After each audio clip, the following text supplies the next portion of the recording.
you know, we've all been inundated with COVID issues, and it certainly changed the way that we look at how we are doing Toastmasters. That's the only way of saying it. We hear all these terms about the new normal and all these things, and we really don't know what the future looks like. We never do, but I think it's more front of mind for most of us than it ever has been. That is why we have brought in our next speaker. He's joining us all the way from South Carolina. He is an industry expert on leadership topics, including leading successfully during a period of crisis. And I think we can say that without a doubt, this is a very different time for any of us who've been in, whether you've been in Toastmasters for 2 years or you've been in Toastmasters for 52 years. This is a very different thing that we're dealing with at this time. So I think that our next presenter will give us a different focus on how we move forward with this. Our speaker is Matt Curfman. He focuses on servant leadership and has presented over 1,600 speeches and training sessions to audiences around the world. He has a background in project leadership, and he will be sharing with us on the topic of Agile Leadership, the adaptive mindset for leading during crisis. Please help me to welcome Matt Curfman. Good morning, everybody. Thank you so much. It is a pleasure to be with you this morning. I hope everyone's doing well. It is, thank you, Madam Toastmaster, for that introduction. We're going to have a little bit of time here to kind of figure out, again, where we are. I think it is a crisis, at least a bit of a crisis. And so we're going to have a bit of time to be able to figure out how we need to work with that new environment. Very good. Appreciate it. So Agile Leadership, we're going to figure out how we deal with a different time period. So change is a fact of life, right? We have change all over our lives, not just in COVID-19, this pandemic, but change is one of those things that is constant. So we have to figure out how do we adapt to the changes that are presented to us. And of course, the pandemic is one of those changes that's presented to us. So Eric Shinseki, General Eric Shinseki, he was the chief of staff for the Army, and he was the United States Secretary of Veterans Affairs. I like how he put this in terms of adapting to change, right? We must adapt, or, and here's the or part, if you don't like change, you're going to like irrelevance even less. If you don't like change, you're going to like irrelevance even less. So what he's saying by that is, if we don't adapt to the changes that are presented to us, we're going to be pushed aside. We're going to be run over. We're going to be made to feel anyhow that we are less relevant in this world.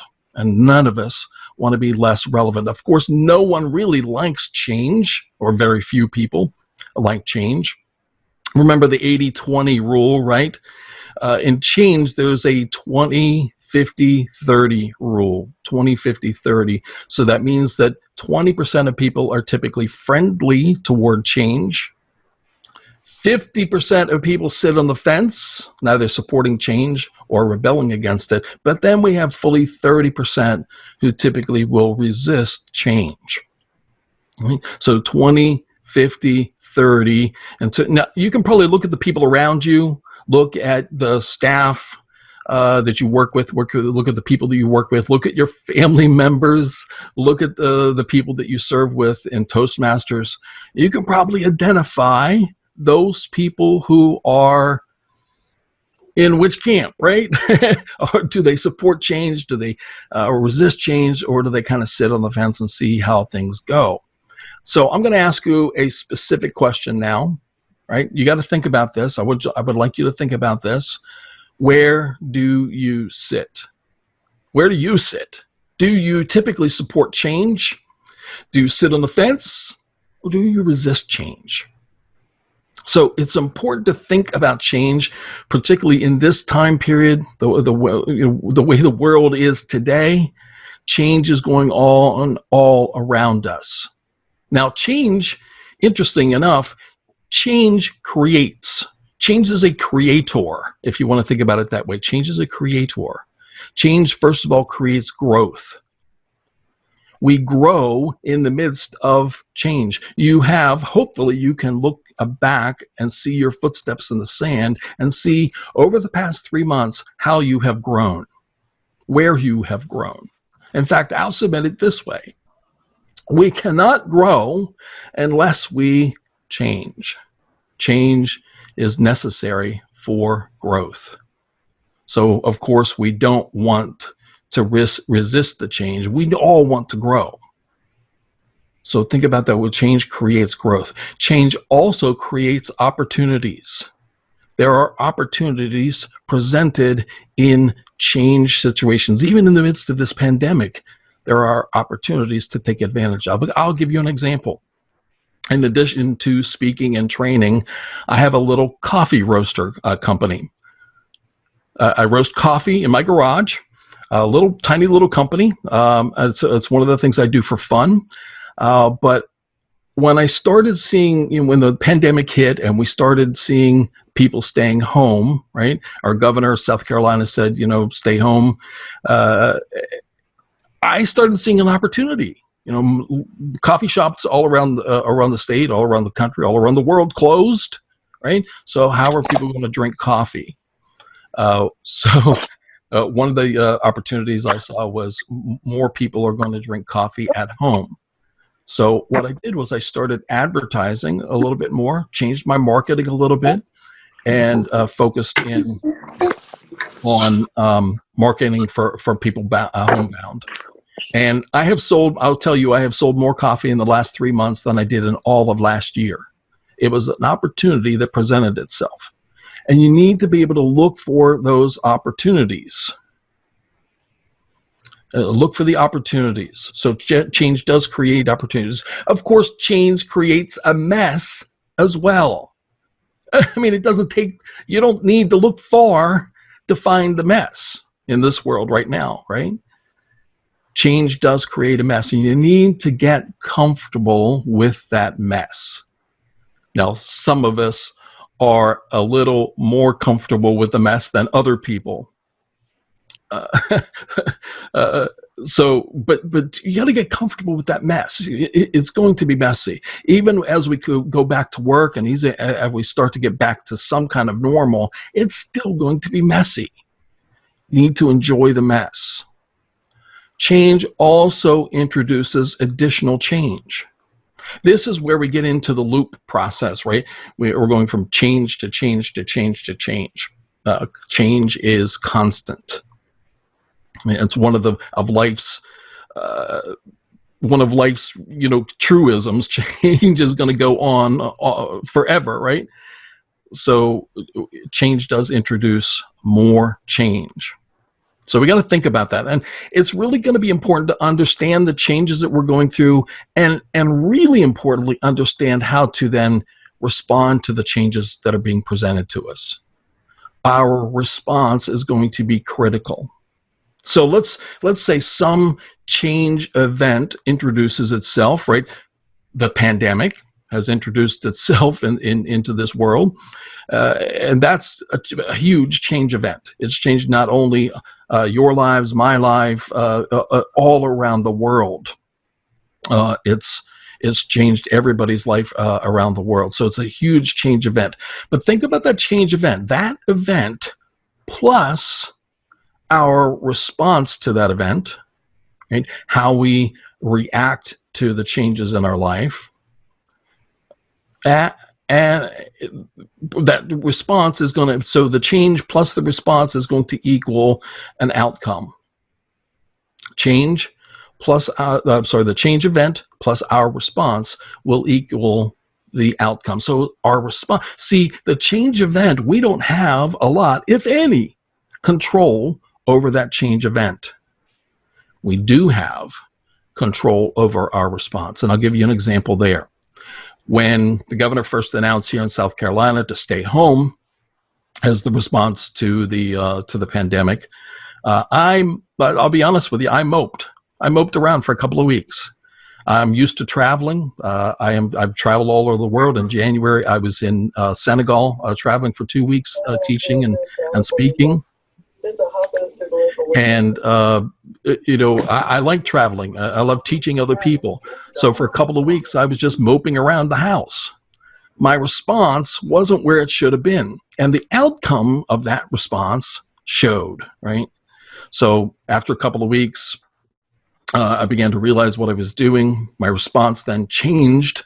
I began looking for those opportunities. One opportunity I found, I told you about the coffee, but another opportunity I found was I have been online through Zoom actually for a long time now. Through Zoom, I've been a member of Zoom since almost it came out, and I was pretty adept at using Zoom.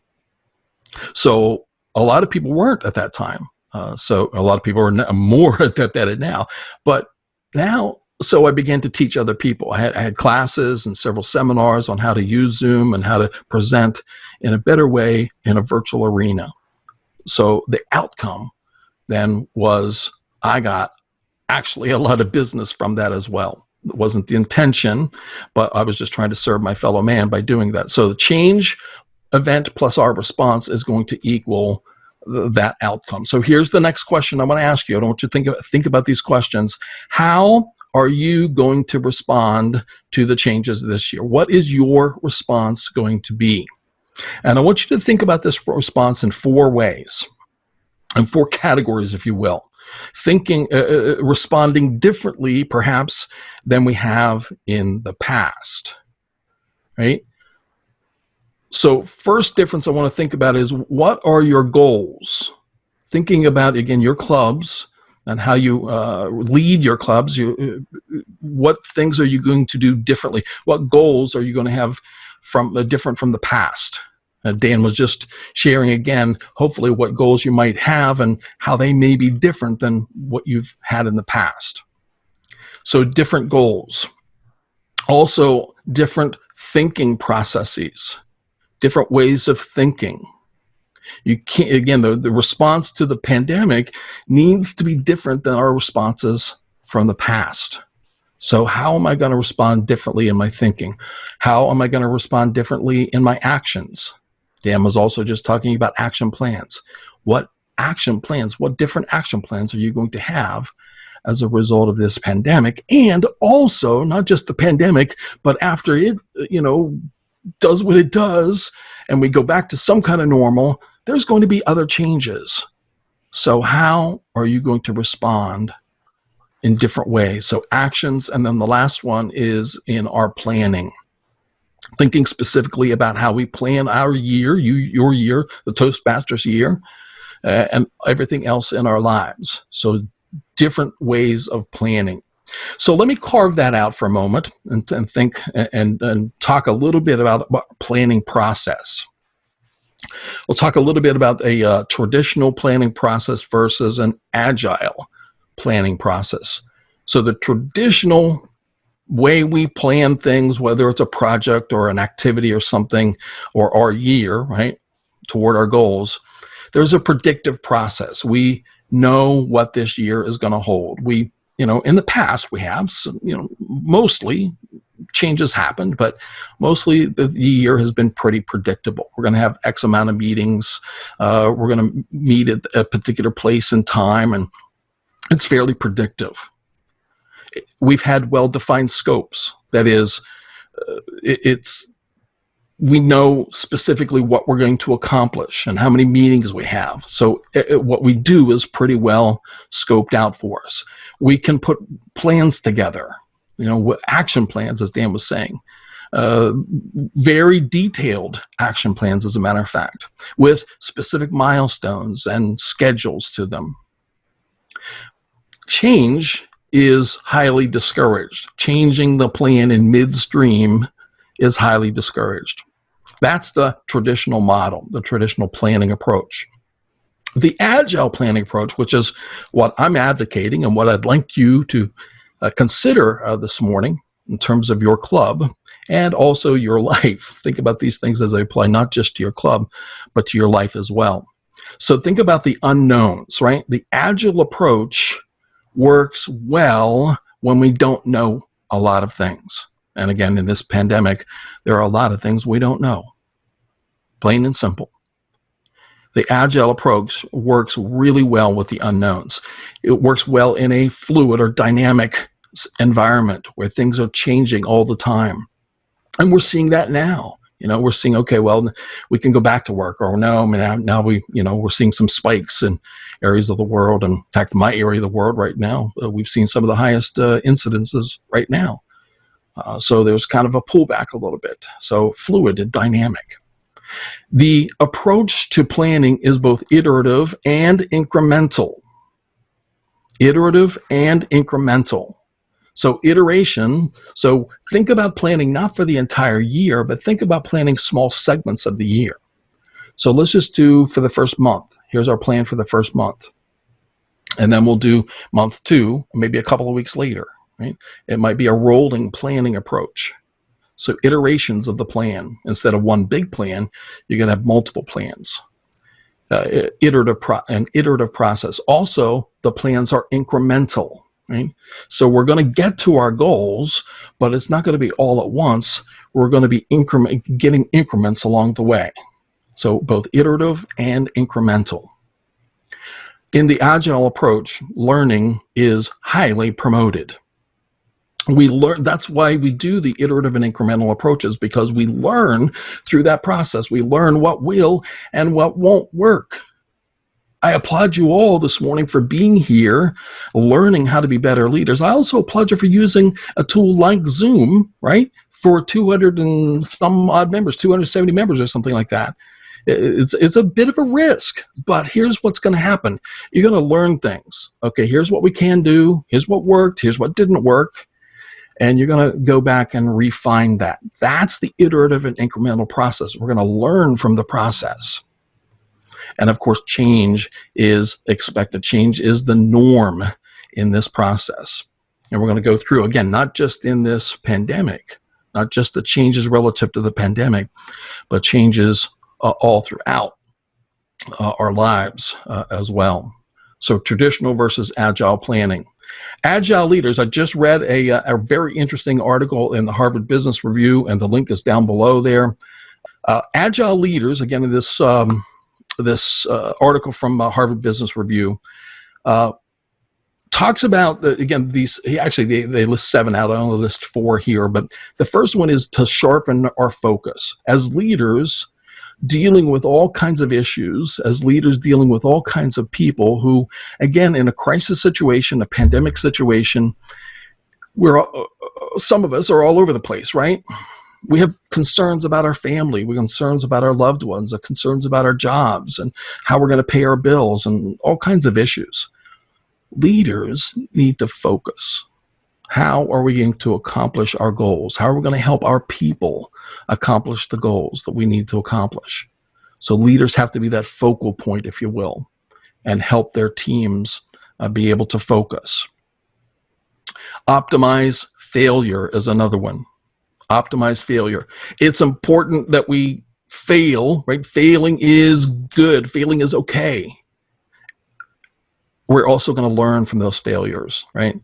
Thomas Edison, I'm looking above me at my lamp, above my head. Thomas Edison, the famous quote that he made, "No, I didn't fail 3,000 times at making the light bulb. I just learned 3,000 ways not to make it," right?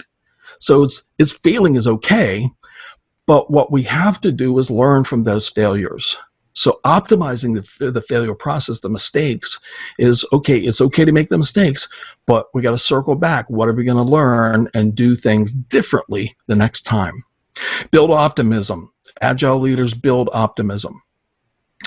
Leaders need to be optimistic people. Again, particularly in the midst of this pandemic, we need to talk in terms of positive ways. We're going to get through this. We're going to be able to meet and exceed, as Dan was saying earlier, our goals of membership and guests and all kinds of goals that we would have. So we're optimistic people. Break down barriers. Agile leaders are able to see the barriers What barriers stand in the way of us becoming successful, our clubs becoming successful, our members becoming successful?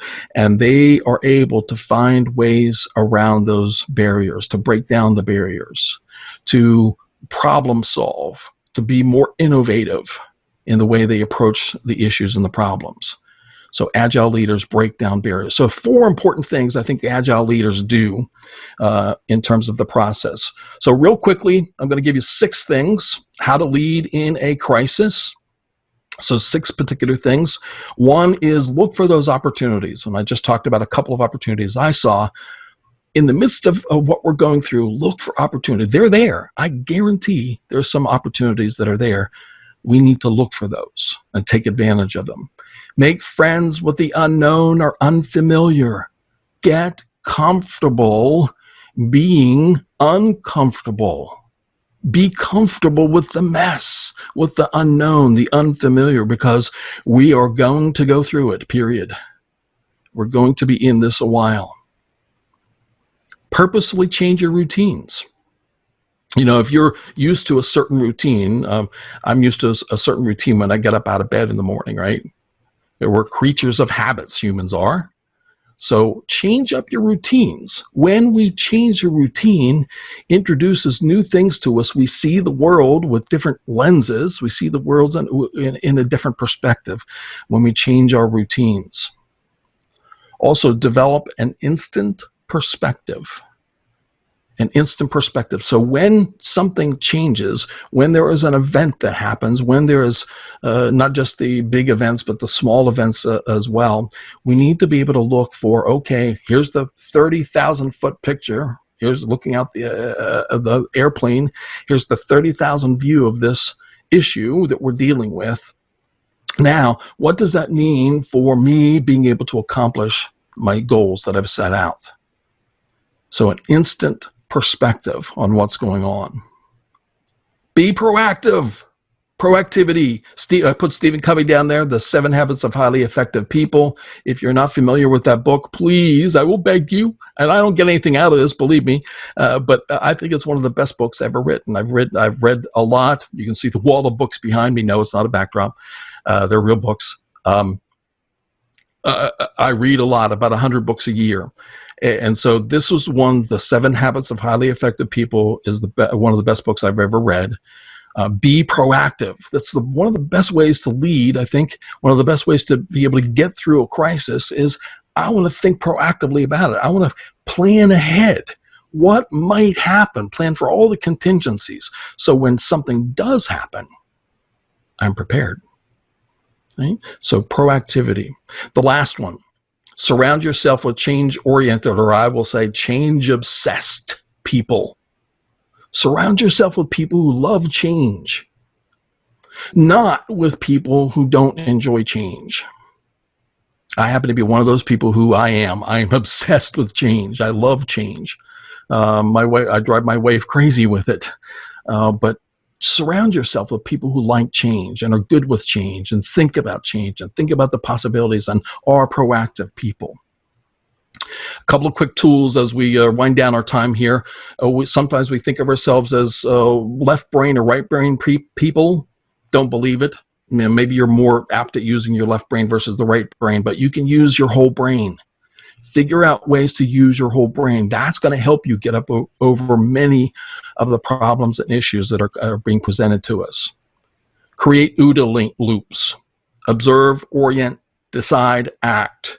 Again, as a leader, being in your clubs, a leader, doing these small incremental planning sessions, these are good ways to do that. Observe what's going on, orient yourself, get that perspective, make a decision, and act. And do that multiple times. A couple of other real quick tools. Daily Zoom Scrum meetings. 15-minute meeting, could be less than that, but no more than that. 15 minutes, period. Ask and answer these 3 questions. What did you do yesterday? What are you going to do today? And what impediments are in the way? What problems are you having? Right? A great way to be able to keep your team moving. Kanban boards. Great way, again, very simple tool, very simple technique created by the Japanese back in the 60s for Edwards Deming. I was a part of that great tool, Microsoft Planner. If you have a Microsoft 365 account, Microsoft Planner is free. You can go to Trello. Trello has a free version, but also a paid version, and many other types as well. It's a great way to plan, okay? So here's the last question I'm going to ask you. You must be prepared. You must be ready to make changes that are coming. Are you ready for the changes? Are you ready? Here's a little gauge, right? Here's a little gauge. I'll present this to myself sometimes. I'll look at this myself. Am I ready for the next change? Maybe I might be down to a 2 or 3 or maybe up 5. Sometimes, hopefully, I push myself and get up to the 8 or 9 or 10. Am I ready to change? Am I ready to make those changes? Am I ready to respond to those changes? It really has been a pleasure to be with you this morning. I've enjoyed myself. I hope you have as well. I hope you have a good rest of the morning, and I wish you and your clubs much success. Thank you all very much. Thank you so much, Mac. That's wonderful. Thank you so much. I'm the token clapper, perhaps, the only audio on, but thank you so much for presenting. And we want to share a virtual certificate of appreciation with you. We'll make sure that the real one gets to you at some point, but thank you so much for being our guest speaker, and we wish you a wonderful rest of your weekend. Thank you, and you do the same. Thank you very much. Bye-bye now.